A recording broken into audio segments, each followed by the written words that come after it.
Hi everyone, Jackson here. Welcome back to the daily endeavours for the 26th of December. So timestamps will be in the description for each section if you want some specifics. But yeah, 15 seals, pretty good set. 10 insects or arachnids, 8 cloth-reducing plants, 1 player in Cyrodiil. Would probably avoid this one just because the others are easier.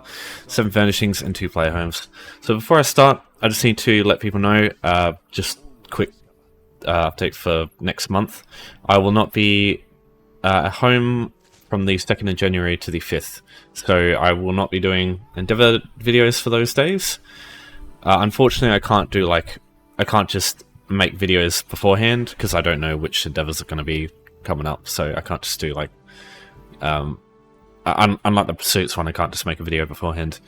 But I will try to make posts when I see the Endeavours. I won't be able to see them where I am going because I don't have a computer.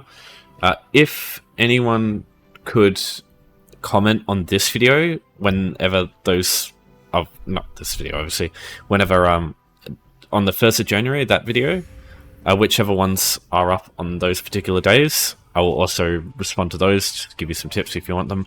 But yeah, as soon as I come back from the trip over east, I'll be coming straight back into Endeavours as soon as I get back, basically. So yeah, with that out of the way, let's get into it. So 7 furnishings and 2 player homes. You can do these two very basically the same way. Both really easy options and ones I would suggest, because with 7 furnishings, if you basically pay 1k gold, you can get this one and then get the 1.6k gold back. So you can make up what you lose and then get even more with this. So what I would suggest is, if you haven't already, get access to a bunch of stuff from a furnisher. So easiest one to get to, there's one in Skywatch or in Kanati's Roost. God damn it, I always bloody hit these things. So in Minstrel, you can also find him here. It's the same guy. So if you talk to this guy here, Melodique, what he offers is a bunch of stuff. So what I do is I keep a stack of 10 woodcutting blocks on a character, and I just use these to place them. The reason I carry a stack is the way it works is you want to have a lot of something that you can place very quickly. Because if you just have one of each of a different bunch of stuff, you have to keep going into inventory and getting them. And all it is just extra work, but it's not a big deal if that's all you got. So once you got some of those, or like, you know, once you got any furnishings, you know, there's lots that come through in the daily rewards. You know, you got the Oribus Wreath, you got the Ice Flow Thick. This one could be pretty good too because it's 4. Yeah, basically just get anything you can find and just use that. So if you don't have a house yet, what you can do is come to this character here, Philan Demery, northwest of the Wayshrine in Vocal Guard. Just talk to her, exhaust the dialogue of this quest. That's what you have to do to complete it, and she'll give you a house for free. To find this house, you go into the map, houses here, and just look here where it says collected. The house will show up here. So for example, on this character, I'd get Mice Kiss Public House. So all you do is just left click, travel, and go inside. I mean, it's right there. I should just go through. Alright, so once you get inside, you see at the bottom right, it'll say Housing Editor. You press that button, press Browse at the bottom, and you find all the items in here. So I've just got a bunch of stuff in Conservatory. If you bought the woodcutting blocks like I normally do, they'll be in Workshop. Yeah, all you do is just plant them on the floor. Yeah, right. You can't place any furnishings by the entrance? What? Yeah, right. Okay, so the issue now is, so I've placed 4.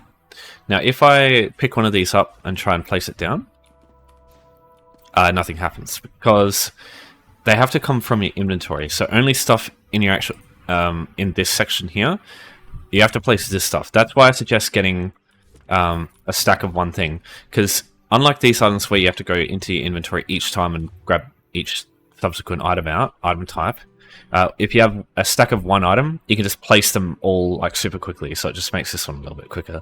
That's why I suggest just getting a stack of something. But if you don't have any gold at first, you know, you can just use one item. And with this house, you do get this candle here for free when you get the house. So you can just technically just pick this up, put it in your inventory, go back to lighting, and just place it down each time, and that can work too. Now, if you want to just quickly put everything back in your inventory, just spam the undo button, obviously before you leave So yeah, that's what I suggest with this one. And yeah, there's a ton of stuff from Melodique that you can buy for 100 gold each, and it's just really easy to do. Now, you might notice in the endeavors there, it says 1 out of 2 for visit 2-player homes.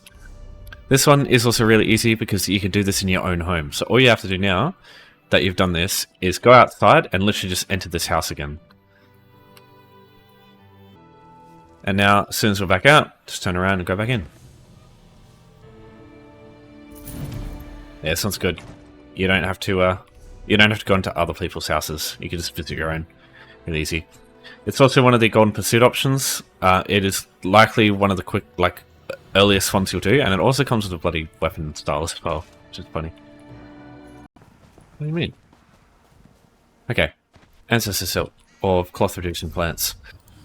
So, clothing nodes, as they spawn, will depend on 2 things. Either your tailing level, or your level, or your character level. So, it's a 50% chance to spawn based on your crafting level, and 50% chance to spawn based on your level. So, I'll put in the comments as well a link to the UESP page for clothing, the clothing materials, because in there you can see all the different types of materials in there. If you click on them, it shows you an image of what the nodes look like, so that you know exactly what to look for. Because the nodes look different depending on the crafting styles, or crafting types, but all the nodes of that specific type, all the Ancestor Silk nodes look exactly the same as other ones. As soon as you know what one looks like, you know what all of them look like.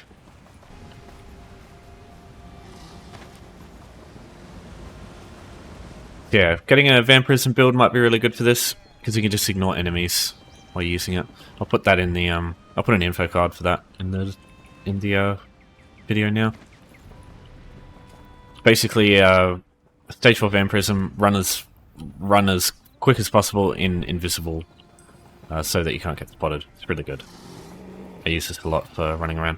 So yeah, just running around looking for this stuff. Ancestor Silk.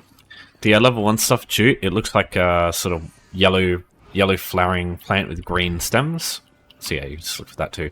Just understand, alchemy plants do not count as cloth-producing plants. Any of these are green alchemy agent items, like that nightshade as well, they don't count. Only these cloth nodes. So one more thing to mention about this one is if you've got surveys, clothier surveys can be really good to do.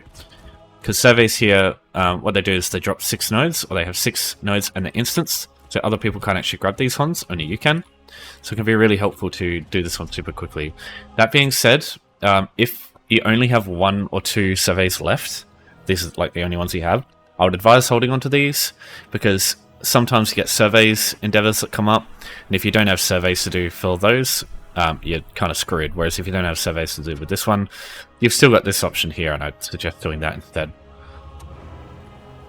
Do note, the Furrier's traps are considered to be cloth-producing plants for some interesting reason.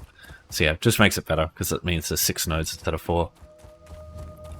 But yeah, like I said, just don't use them if they're your only endeavor, your only survey, sorry.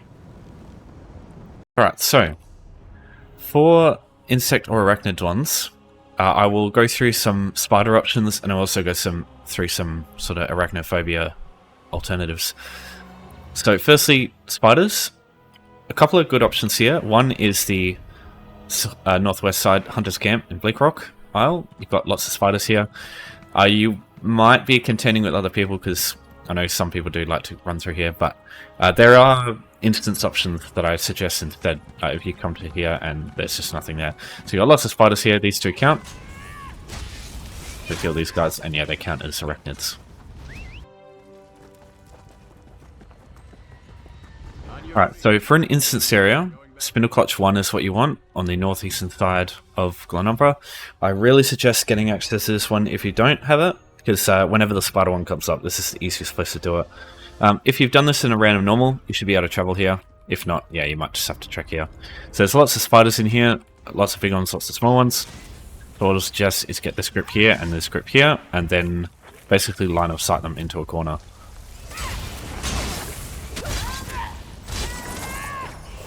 There's a lot of them to kill, so yeah, just be prepared. Lagging? Yeah, I'm lagging a bit, I think.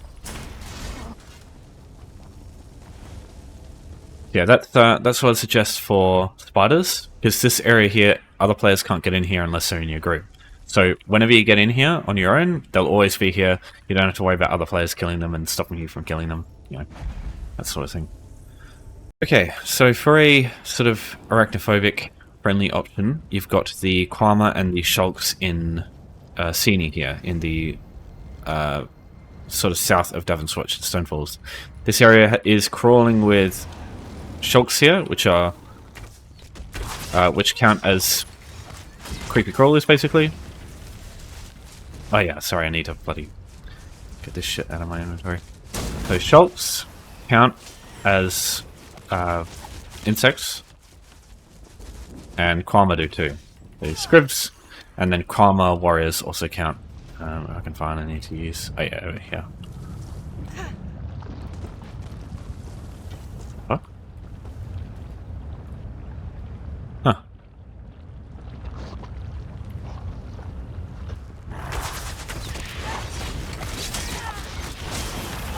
Yeah, you can use Kwama as well when they count. There's still bugs, but you know, they're not as intimidating as spiders, I'd say. For a instance version, you'll need to. You can use Darkshade 1 or 2. Darkshade 1 will be slower but easier. Darkshade 2, the Kwama that you fight are right at the start, but they are super tough. So, yeah, you might need a stronger build. If you don't want to bother with them, just come through 1, and there's a bunch of Kwama here and here. And there's like, I'm pretty sure there's 10 or so that you can kill, because there's a bunch here and there's a bunch here and a boss here. So what you can do is just kill this group here, let the boss kill you, and then just wait run out and call it a day. But then, on the other hand, you got a bunch of Kwama basically here in Darkshade 2. They are very tough though, and there's not 10, but you'll get close to 10. So what you want to do is just come through here on Darkshade 2. You'll see the ground shake, and yeah, you'll see this big group of Kwama. So as you can see, the Kwama warriors have over 100,000 health. So these guys do not fuck around. So just keep moving around. Try not to let all of them hit you at once, if you can. So you'll get around 7, I believe. And then if you come into this next room, there's humanoids here. Also humanoids up here. But if you go, when you beat these guys, there'll be another big Kwama group that comes down here. So yeah, you might as well... What? I'm in here on my own, for fuck's sake. What are you talking about? So yeah, once you get to this section, just kill these Kwama too, and that's it. Yeah, when it comes to Darkshade 1, sorry. Yeah, you can see more Kwama over here. But the boss is just in there, so you can just kill them instead. Whichever one you choose, I don't think there's a wrong option, really. They're about as quick as each other. It's just Darkshade 2 is... we'll go with more exciting. I'm not really going to talk about one player in Cyrodiil. Unlike these ones, this one's just unreliable. The only good thing I have to say about this one is that you don't actually have to kill them yourself. You just have to take part in the kill. So as long as you dealt damage to them at all, as long as you get 1 AP, technically, for their death, it counts. So it's not kills, it's kills or support for taking down a player. But on the other hand, these ones here, you know where to look. You know, you can always find them in the exact same places, sort of thing. Players, it's not going to be the case. They're always going to be in different locations, and yeah, you have to run around trying to find them. You know, you can usually tell where the action is, but I just think these ones here are so much more reliable here, because yeah, you don't have to run around chasing them. So yeah, I just find it's easier. All right, thanks everyone for watching. If you've got any questions as always, just let me know in the comments. But for now, thanks for your support as always. I'll see you next time, and take care.